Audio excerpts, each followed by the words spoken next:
Hey everyone, it's Lucy from KBeautyHobbit.com. Recently I posted a thing in my skincare group, Korean Beauty Fanatics on Facebook, asking you about the worst skincare advice you've ever received, and I said I'll pick the best / the worst ones to put in this video. If you have gotten some of your own awful skincare advice, please drop it in the comments. I'm definitely not posting this to shame anybody because I've made a lot of mistakes growing up with skincare, and even probably more recently than that. I used to wipe my face with rubbing alcohol wipes to get the grease off of it or extra oil. So there are a lot of things I've done. Nobody's perfect. This is more just so we can all learn and maybe have a little laugh about some of these ridiculous pieces of skincare advice. These are in no particular order, so let's just get started. My friend told me to take a sewing needle, heat it up, dip it in honey, and poke the honey-covered hot needle into a pimple to clear up acne. That is an interesting take on a somewhat common, I think, practice of poking, messing with closed comedones and pimples without a head on them with a needle. I would be lying if I said I've never done that. Definitely don't do that. That can cause scarring. And I wonder what the logic is behind honey. I know honey is antibacterial, and I watched a program years and years ago when I lived in Russia how people were testing Neosporin or some sort of antibiotic ointment like that against honey by, in a clinical setting, inflicting an artificial wound on the volunteer and then treating one of the wounds on their forearm with honey and then the other one with an antibiotic ointment. Of course, the antibiotic ointment performed better, but honey actually performed better than nothing. I think they had a control wound as well, like a third one. So there's something to the honey. Would I go ahead and tell you to poke a honey-covered needle into your face? Definitely not. And of course, if you're new here, I'm not any sort of skincare professional. I am just an enthusiast, so don't take medical advice from me or really anybody on the internet probably, unless they are properly credentialed. Next one is popular. Sunscreen is only for summer. So funny thing, that is still a popular advice, and I'm sure a lot of us saw that Gwyneth Paltrow's viral video where she was talking about her skincare routine and showing how she applies sunscreen only to the areas that are hit the most by the sun, and she was applying it almost like highlighter. She got a lot of criticism for that. Sunscreen is definitely not just for the summer. It is not just for the days you're outdoors all day long. UVA rays are present all year long. They get through windows, including car windows, and they really age us. Of course, the UVB rays can burn you, and all of that can lead to skin cancer, but also to premature signs of aging. So sunscreen all day, every day. Just do it. Get into a habit of it. Put rubbing alcohol on a cotton pad and rub it on your face for acne.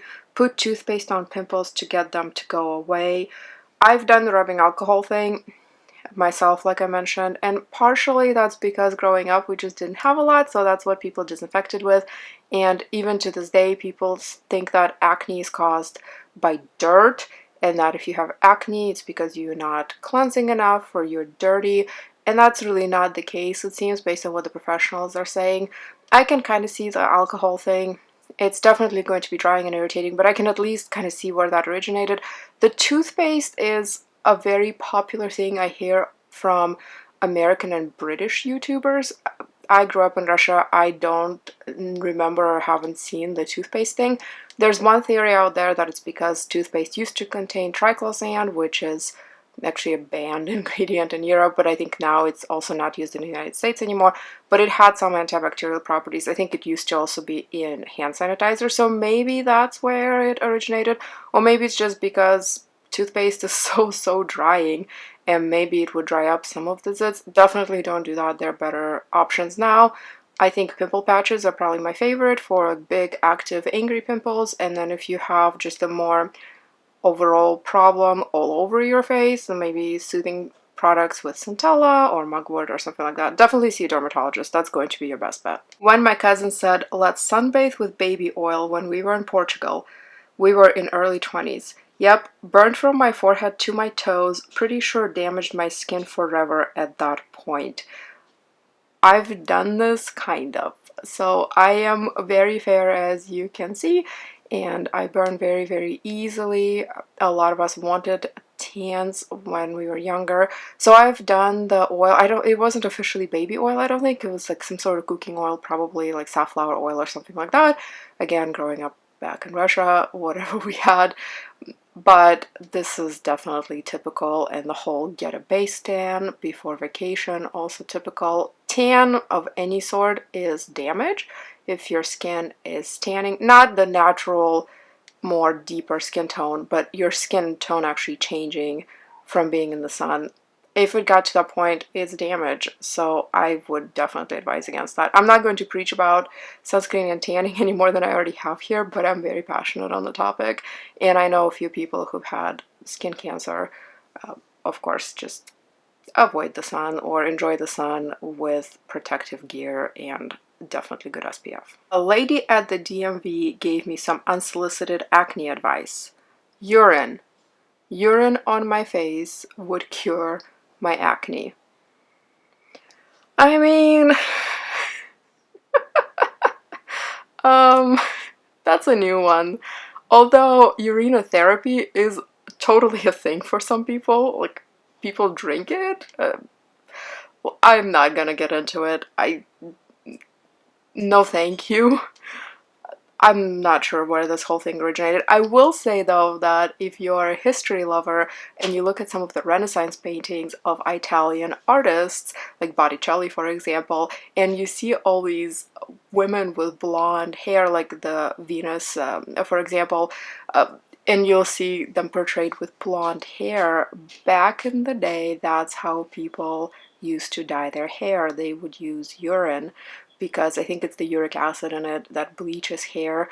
I'm not sure what that all smelled like as it was going down, but as my history teacher back in AP Euro in high school said, how many Italian women do you know who are naturally blonde?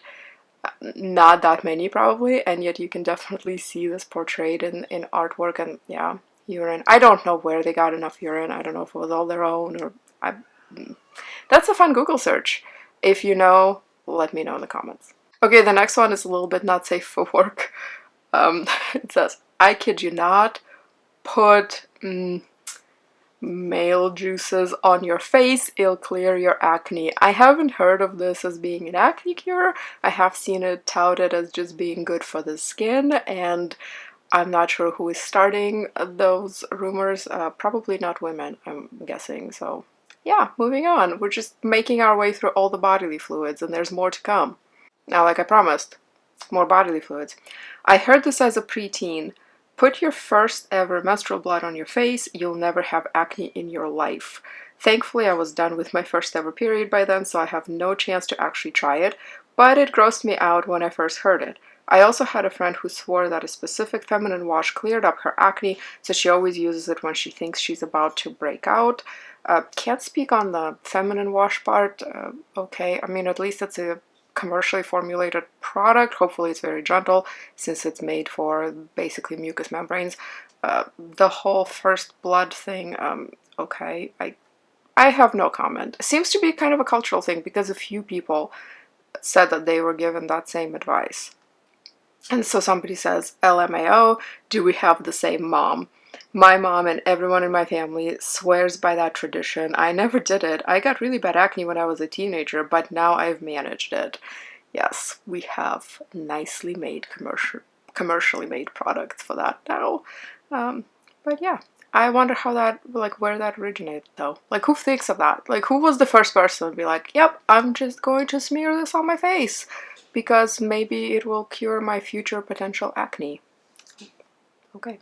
This next one just makes me super angry. My dermatologist told me the SPF in my foundation is good enough for the winter. So that actually could potentially be true, but with a caveat that you have to be slathering quite a bit of your foundation on your face, and it can't just go where makeup normally goes. It also has to go on your ears, behind your ears, on your neck, the sides of the neck, all around here, around the eyes, like everywhere.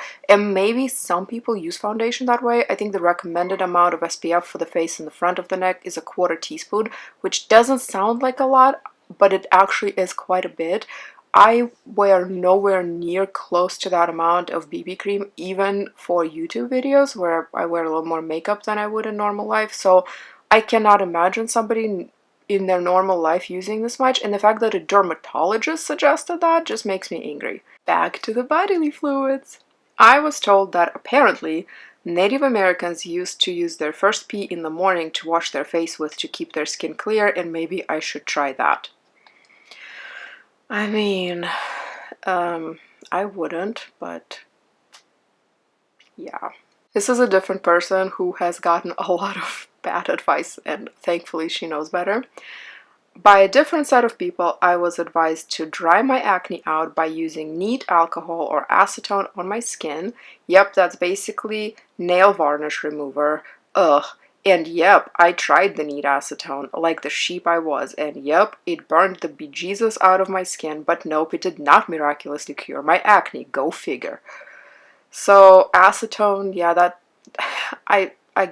people just putting whatever they can to dry up the acne. I'm not sure, and I think the whole dry up your pimples thing is still very much a goal for some people. That's somehow become this part of our communal knowledge, which is wrong, and it keeps being repeated, creating this echo chamber. And an echo chamber is basically when a bunch of people repeat the same wrong thing until it becomes so widely popular that people just think that it's true.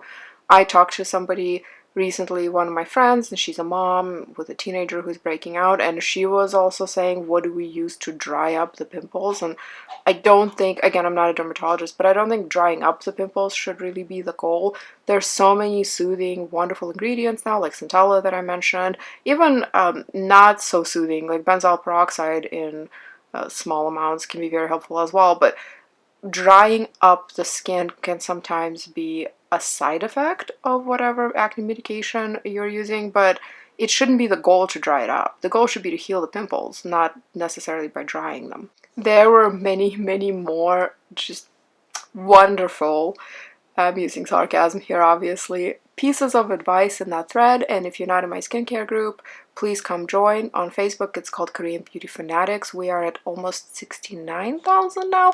It's growing all the time. It's just goes through periods where it's moderate growth and it explodes, and then back to moderate and explodes. We've gone just through one of those explosive periods recently. So if you want to see the rest of them, or if you want to contribute your own, please come find us, join us. All you have to do is just answer some very basic membership questions and agree to our group rules. So just come join us and read them for yourself. Thank you so much for joining me today. I hope this was entertaining, and again, share whatever great pieces of skincare advice you've received in your life in the comments. I'd love to read them, and let's just giggle at them together.